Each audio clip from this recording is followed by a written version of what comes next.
कक्षा 6 विषय गणित प्रश्नावली 2 जिसका नाम है पूर्ण संख्याएं की भूमिका के बारे में बात करेंगे कि इस प्रश्नावली में किसके बारे में बताया गया है।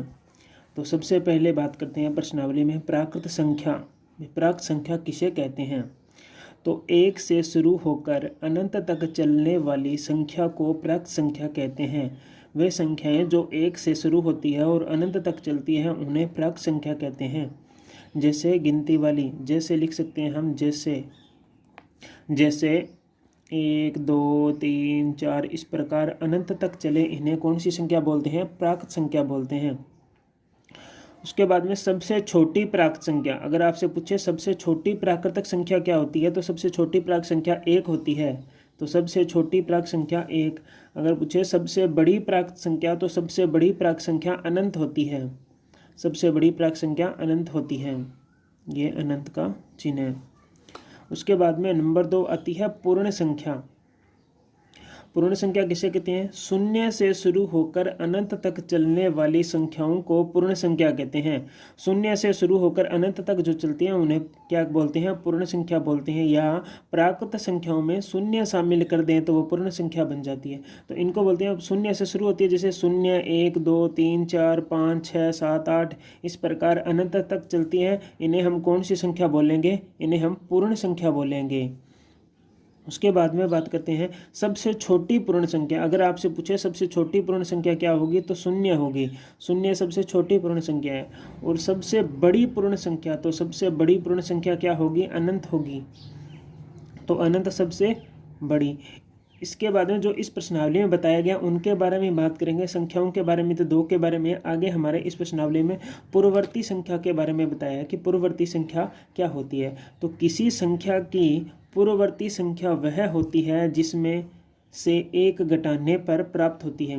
कोई भी संख्या उसमें से एक घटा देंगे तो हमें उस संख्या की पूर्ववर्ती संख्या प्राप्त होगी। या किसी संख्या में एक घटाने पर प्राप्त संख्या पूर्ववर्ती संख्या कहलाती है। किसी संख्या में एक घटाने पर प्राप्त संख्या क्या कहलाती है?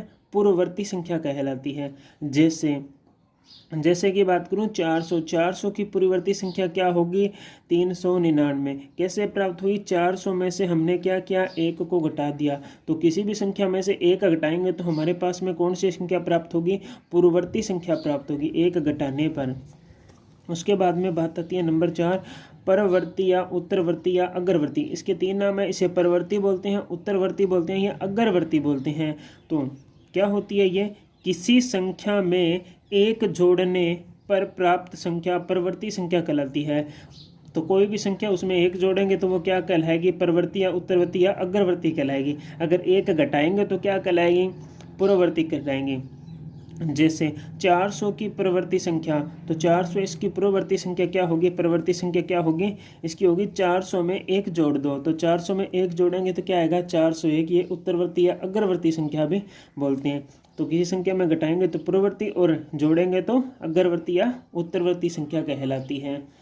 इसके बाद में प्रश्नावली में संख्या रेखा के बारे में बताया गया है कि संख्या रेखा क्या होती है।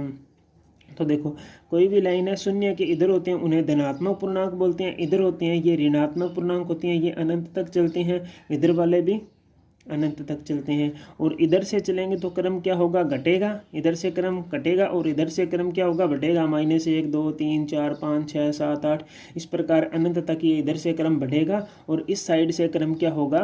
घटेगा। इसमें 3 प्रकार के नियम हैं। एक तो है योग का नियम, एक घटाव का नियम और एक गुणा का नियम संख्या रेखा पर। तो हम इन तीनों को पढ़ेंगे। जैसे पहले बात करते हैं योग का, तो हमें पूछेगा 2 + 2 का योग ज्ञात करो। तो संख्या रेखा पर दर्शाना है। कैसे दर्शाएंगे? संख्या रेखा बना लेंगे।